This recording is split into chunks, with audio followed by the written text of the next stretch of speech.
Our efforts to scale all came to a screeching halt. Now, on June 12th, we were at $0. We just started the store.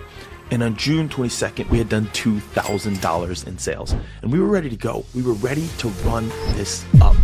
Now, for those that don't know, my name is Neil, founder and CEO of EvoScale. We're a CPG marketing agency, specifically where we help supplement company owners start, launch, build, and scale their supplement companies up to 7 figures, 8 figures, and even help them get exits. Now, with that being said, I want to go through week 2 of our case study, where I said I was going to bring a store from $0 to $1 million in revenue in less than 1 year. And I decided that I'm going to actually change that challenge. I'm going to publicly state here that the goal now is to bring the store to $2.5 million in sales. And the reason I'm doing that is because we almost hit the $1 million run rate within 10 days of launching the store.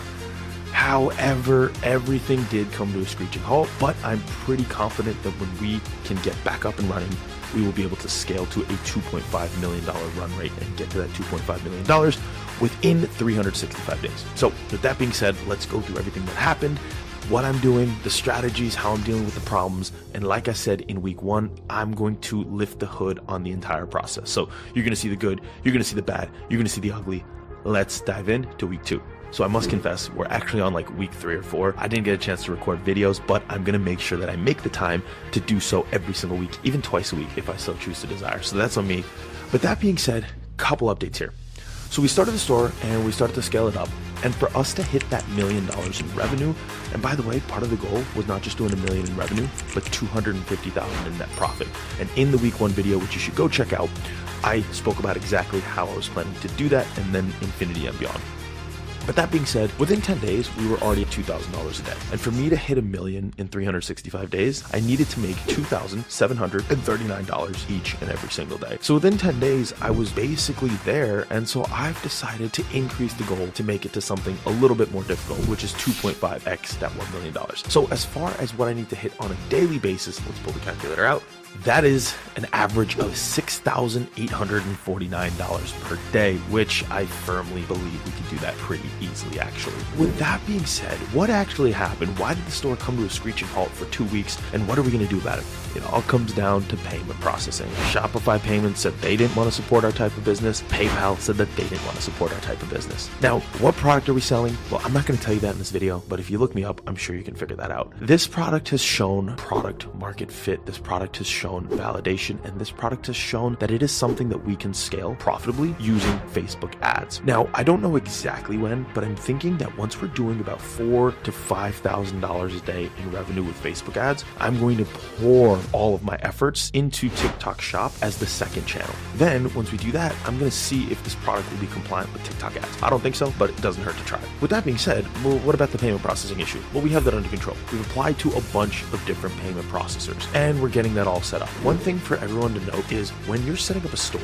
you have what's called your payment gateway. That's kind of like the door where people are walking in and giving you the credit card, and then the processor, which actually reads the credit card number and deposits the money from the customer's bank account into your bank account. Now, Shopify has something called Shopify Pay, which is a built-in payment gateway and processor so that credit card transacting is seamless, it's easy, and can be done from the onset. Now, Shopify Pay, I don't know how old it is. It's probably a couple years old. This is not something they always had, but it is something that they now have, which is highly convenient, but they're insanely regulated. So depending on what industry you're in, you may or may not get shut down from Shopify Pay, and you should always have a backup payment processor and payment gateway set up. 2 awesome payment gateways. One is Authorize.net, and number 2 is NMI. These are 2 that I highly recommend. The gold standard, especially Authorize.net, it's a Visa company, and they will really basically approve almost anyone. Then you have what's called your processor, and there are so many companies that do credit card processing. I'm not going to name any names, but you can simply go on ChatGPT and say, hey, what are some good payment processors that work with, if you do e-commerce and you do jewelry or you do something else, a different industry, you just put it into ChatGPT and they will give you recommendations for payment processors. By Monday of this week, we will have payment processing back up. My goal actually is to scale the brand to about $5,000 a day in revenue. So stay tuned to see if that's going to happen. So with that being said, thank you for watching. Make sure to subscribe. And if you are looking to start, launch, build, and scale your supplement brand, you need help help with ad buying, you need help with TikTok Shop, you need help with email marketing, you need help with landing page development, you need help with manufacturing, formulation, and product development, this is the huge thing that differentiates us. If you need help with any of those things, we are your team. Evo Scale is your team. And with that being said, I will see you next week. Thank you so much.